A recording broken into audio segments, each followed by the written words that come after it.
রাওয়ালপিন্ডি টেস্টত পাকিস্তানরে 10 উইকেটে হারাইয়ে বাংলাদেশ ক্রিকেট দল। টেস্ট ক্রিকেটত পাকিস্তানের বিপক্ষে টাইগারসকলের ইবেই প্রথম জয়।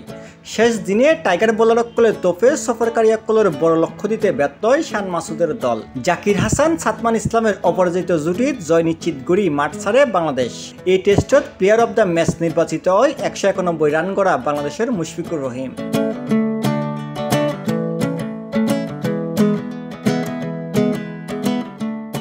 আগের দিনত 25 রানে 1 উইকেট হারাইয়ে পাকিস্তান দ্বিতীয় ইনিংসত থামে 146 রানে। প্রথম ইনিংসত 117 রানে লিড তাহাই সহজ লক্ষ্য তিয়াই বাংলাদেশের সামনে।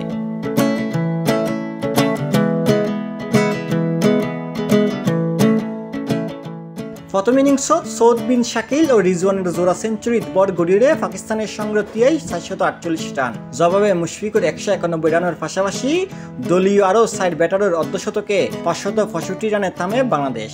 দ্বিতীয় ইনিংসত সাকিব মিরাজের গুনির সামনে নাজেহাল পাকিস্তানি ব্যাটারসকল। মিরাজ সারগে ও সাকিব তুলি লয় 3 নম্বর উইকেট। এছাড়াও উগ্রে করে উইকেট পায় শরীফুল হাসান ও Nahid.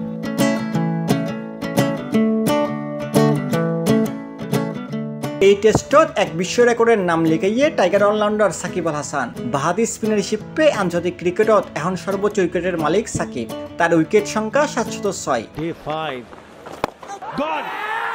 Record গত্য Q spinner Daniel ভিক্টোরিয়ার পিছনে ফেলাইয়ে মিস্টার 75। হই রাখি এর আগে 13 টেস্টত মুখোমুখি হইলে হনুসমতি পাকিস্তানের হারাত নফারে বাংলাদেশ।